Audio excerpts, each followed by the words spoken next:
Welcome back to the lab. As always, this is Kondrik. As you can see, I made some more solar panels and battery boxes and all kinds of crazy stuff. I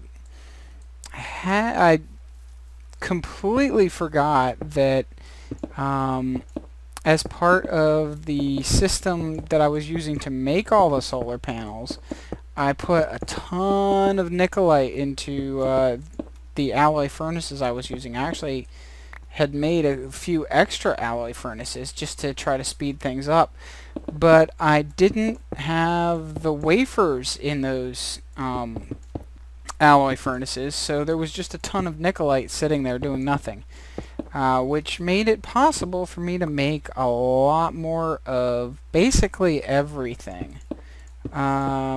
So I'm going to go ahead and lay down the rest of these battery boxes, and I will be right back. And back again. As you can see, Zombie is chasing me. Mario Booster was nice enough to bring over some Wrath lamps, which will hopefully help cut down on the amount of hostile mobs. Hopefully. We'll find out. But, let's see here. Actually, since we won't really have to worry about hostile mobs spawning when we're not here, let me put these on the outside. Like that.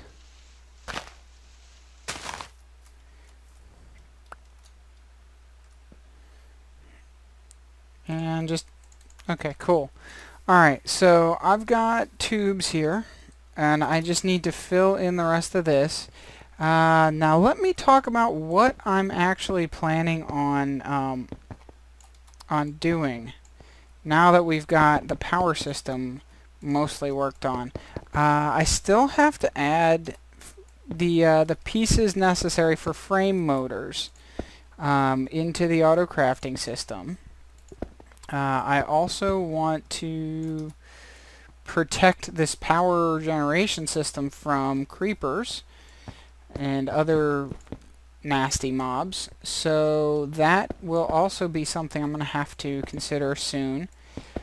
But I want to get this in place, and I will show you how the system works too. This is massively overkill, but as you can tell from everything else that's going on this server, which I'll have to show you actually, we have a crazy amount of stuff going on. Some serious overkill, especially on power generation. Shortman has been working on boiler-based power generation systems. I think we're generating currently about 1200 or 12,000 EU per tick, which is probably why there is so much lag at the spawn village. What else? As I already showed in, I think it was last episode, the auto crafting system is going to be massive. Let's see, I hope I have... Oh, I might actually be out of tubes. Well, whatever. Anyway, this is plenty to demonstrate. What we will do is we will get the white blue ender pouch, which is that chest right there. And it currently has 2 full batteries. And we'll dump a couple stacks of empty batteries in there. And now what that will do is, as you can see, it sends out the empty batteries. It just pulls them out. The manager pulls them out of the ender chest and sends them along and puts 1 empty battery in each battery box.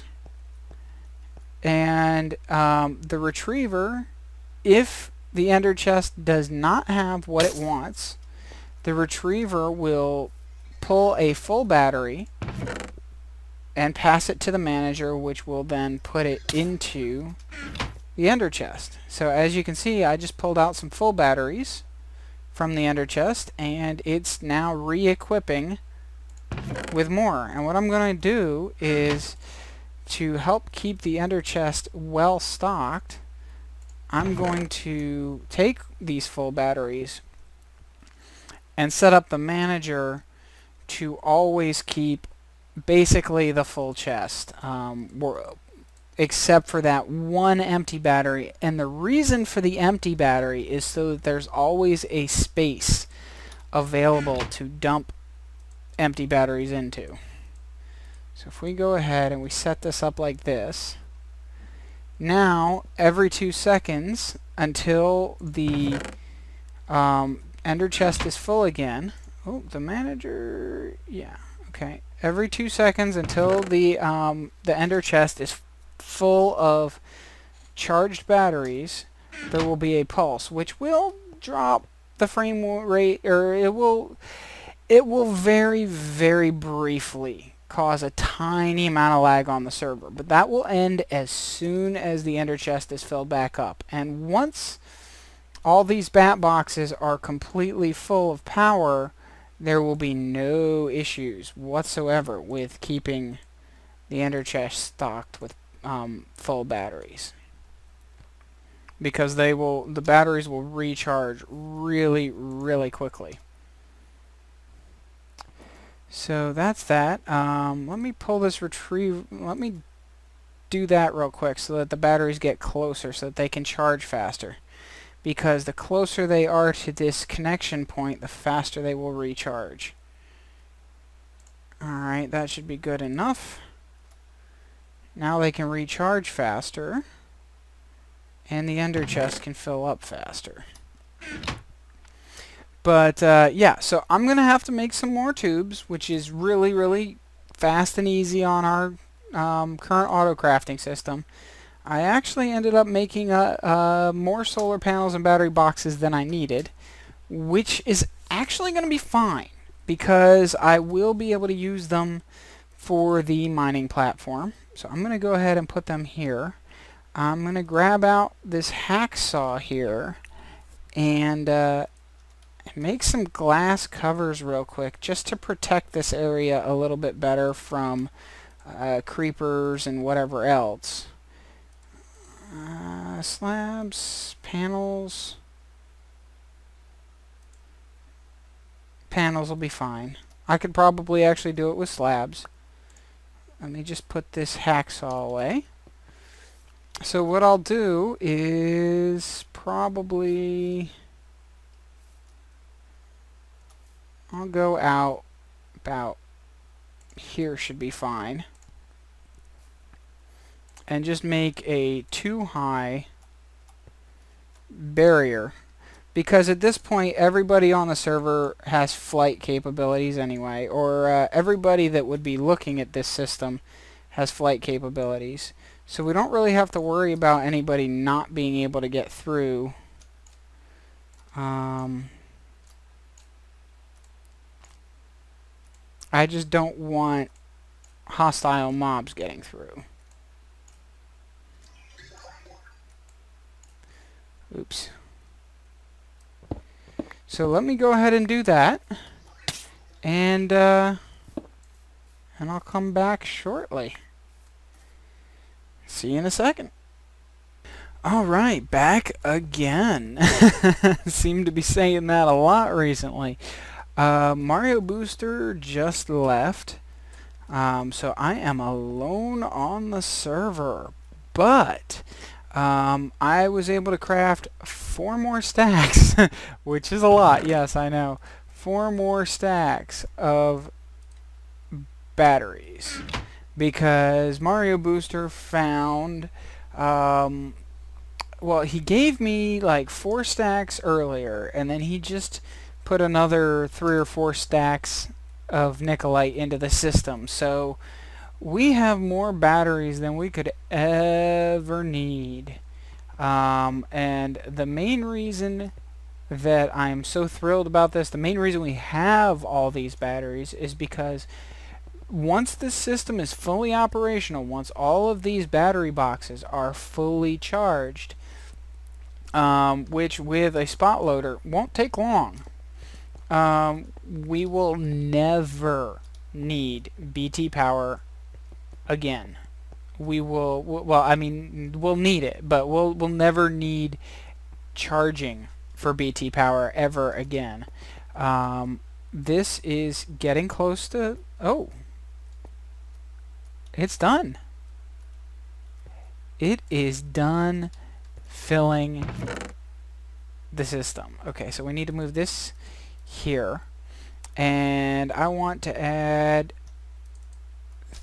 3 more. Let's see here.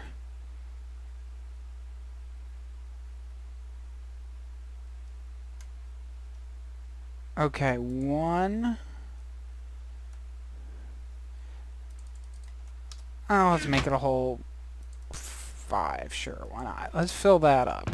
So what we'll do here is we'll go like this. Now that should be able to pull enough full batteries, because I've been letting it sit. Should be able to pull enough full batteries to meet the requirements of the manager and keep the ender chest as full of charged batteries as it possibly can fit.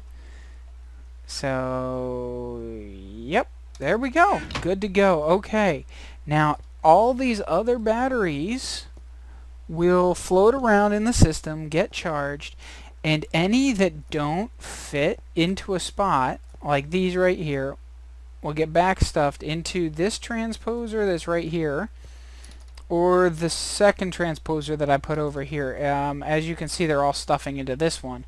But if they were closer to this one, they would go here. It just gives it a little bit of extra spare room for stuff. But basically, we will never have to worry about running out of blue electric power again. So what I want to do now that this system is fully set up and fully contained, I want to look at the area down here where all the mining has been going on, and see what I can do about setting up an area for mining to happen. Now what I'm going to do is head a different direction from the direction Shertugel's been going, just because he's already got this place, you know, he's already working this direction. I don't want to interfere with his stuff. I mean, Shertugel's got a system down. I'm not gonna get in the way of that. This is pretty awesome. Pretty cool looking. But what I want to do is find a spot where we can get started on our mining machine. Oops. Ah. Whoa. Okay, let's try this again. This is why I hate flight control. It's hard to control. I prefer the normal jetpack. But anyway, okay, so Shertugel's been kind of going that direction, those two directions. So what I think I want to do, we do have this blaze spawner here, but it can always be moved. I think I want to, I actually dug this right here, but I think I want to head probably this direction. I want to head north. Now, what I can do though is, yeah, we'll just head north. I'll clear out a spot where we can get started, and I'll be back in a minute. Alright, and we are back. This is where I am going to start the building process. I have to get some materials, but I thought I'd do a quick little update to show where things are. This is 2 chunks, I believe. Let's see here. Yes. Nope, this is a single chunk. Okay. then I will dig out another chunk with that direction. I want to start with just 2 chunks wide. I don't want to do much more than that because I don't know how much drain it'll be on the server if I make this machine much larger than 2 chunks. I'd like to eventually get up to maybe 3 chunks wide, but we're going to start with 2. Actually, we might start with 1 because this is still fairly large. So what I am going to need to make now will be a stack of block breakers, quarter stack of mining wells, some power conduits. Shortman would like for me to try to use power converters instead of an energy tesseract, but I'm not sure. We've had experiences before where AE on a frame was just too much and it crashed the Direwolf server. So power converters are kind of also a lot of information in a single block. So I'm going to have to do some testing in single player before I'm willing to risk crashing the server with power converters on a frame. But if anybody has experience with moving power converters on a frame, let me know in the comments, because it could be it would be a lot more energy efficient to move steam through a tesseract and then convert that into power to power the mining wells. But as an idea of what we're going to do, we're going to have a row of block breakers, including they're going to actually go down into the ground here. So they'll break out all the way over here. So that's a full stack of block breakers. They'll break out that wall. Then the frame system will move forward 1. Then mining wells will dig down to bedrock. When the item flow from the mining wells stops, then the block breakers will pulse again, the system will move forward again, and then the mining wells will dig again. So that's how that's going to work. So I have to figure out how I want to power it, but this is the beginning of the system. I have to go back to the overworld and get things auto-crafting to make the frames, and I'm going to need panels and covers and all kinds of crazy stuff. The red power kind, not the Amibus kind. So I'll be back when I'm ready to start laying some stuff down. See you in a few seconds. Alright, back again. I know this is kind of a detour from the plan of the episode, but I need to make some blue electric alloy furnaces. I need 5. What I'm going to do is replace these alloy furnaces with the blue electric ones, and set this stuff up to be powered through the system that we created last episode. Let's see if these are ready yet. Stupid torch. 1, 2. Alright, well, we'll start with 2. I also need battery boxes, which I know I already have some, so I need 5 of these, just so that each one has its own. I'm also going to need tube. I need 7 pneumatic tubes, so let's make 10. Now the problem is it's making the brass right now, which is taking way longer than I need it to.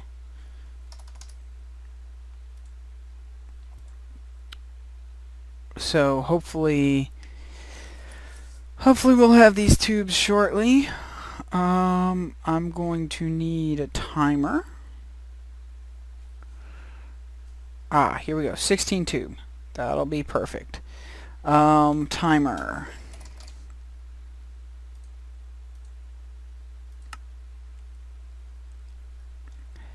Done.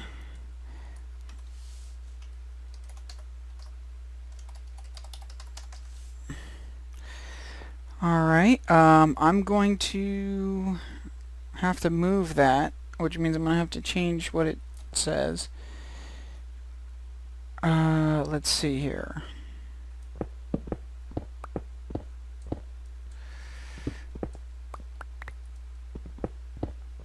Alright, so what we're going to do, I'm not going to worry about this stuff right now. I'll set it back up later. Don't need that anymore. What we will do is we will set up first the battery boxes. Like so. And the tubes. So let's see here. Tubes go first. And then the battery boxes. Like so.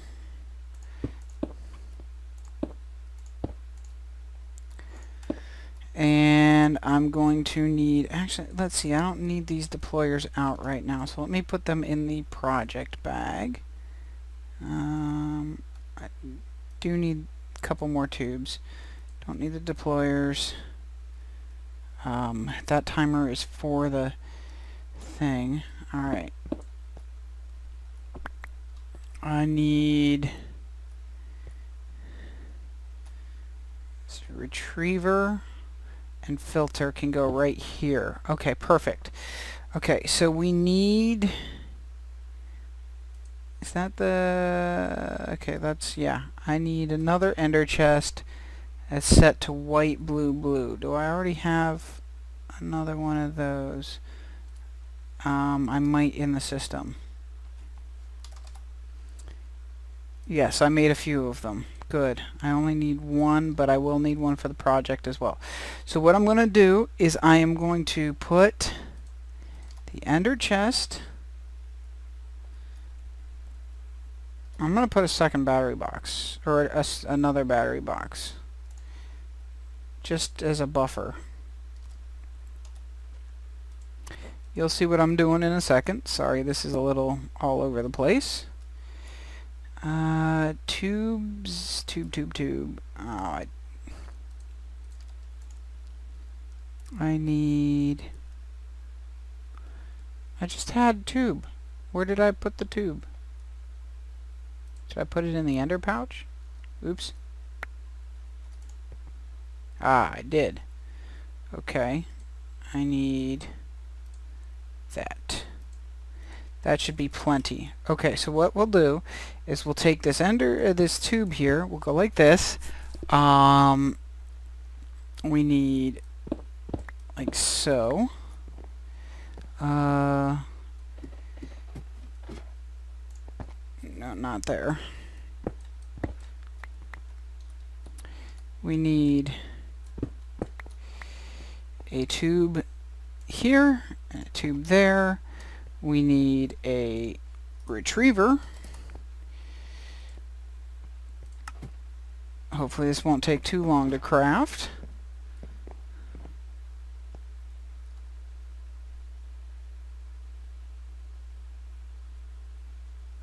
There we go. Alright. And a filter.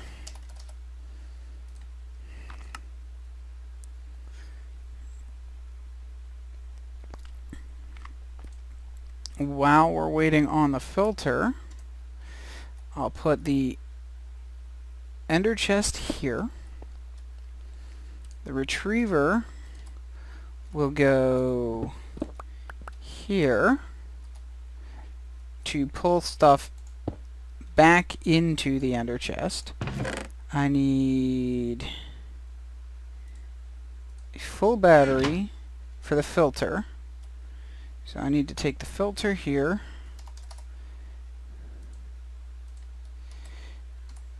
and put it like this. Oh, that didn't work. Screwdriver. There. Okay, now the filter is set up to pull out of the ender chest. It will pull a full battery out of the ender chest. Then the retriever will pull empty battery out of the battery boxes and put them back into the ender chest. So what we need here is timer and a single piece of red alloy wire. Set to, let's make it 5 seconds. That should be more than enough power.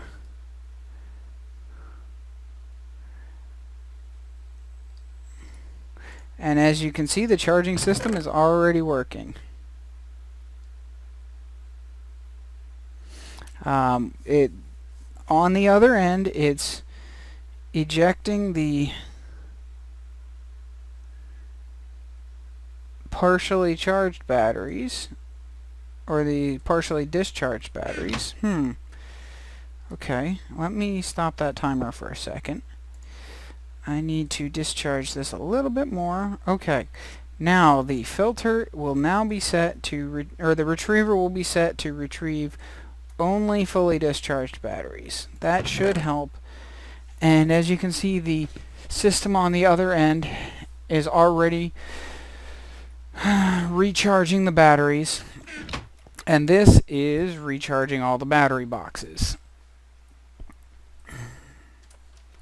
Once all these battery boxes are full, it will only need to swap one battery at a time. Now that we have alloy furnaces, I need the other furnaces. There's the other 3. Here we go. Alright, now what we're going to do is we'll just knock that one out. Put this replacement in. And go down the line.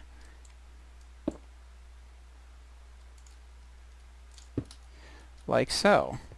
And that will take care of our need for our dependence on the coal. We will no longer need coal to generate red power resources. Brass and blue alloy ingots and doped wafers and whatever else. The system should be now fully self-sufficient. It should also, here, let me see. Okay, we have 6 brass ingots. Let's tell it to make a stack of brass. There we go. And it should already be putting the stuff in, and as you can see, well, you may be able to tell, you may not, it is much, much faster than the coal burning alloy furnace, which means it'll be able to keep up with the auto crafting a lot better. And as you can tell over here, now that we have the solar charging system, it's sustaining itself very nicely. In fact, I think I'm going to... Oh, ouch. Alright, let me try that again. I'll be right back. And we're back. Alright, that was interesting. Let me try that. Okay, let's bump this up to 10 seconds. And let me dump some of this stuff back into the system. Don't need the ME cable. Pneumatic tube. Let's see here. What else? Brass. Zirconium.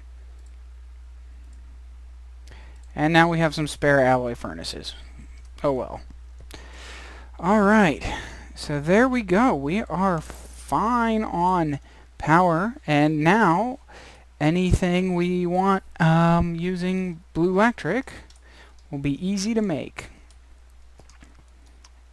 And let me check the lighting. Oh, we need a torch. There, good to go. Alright, So I will continue getting the resources needed for this frame machine, and I think it looks like I'm running a little long here, so I'm going to call it an episode. We'll get to the frame machine starting in the beginning of next episode. Hope you enjoyed this episode, and have a great day.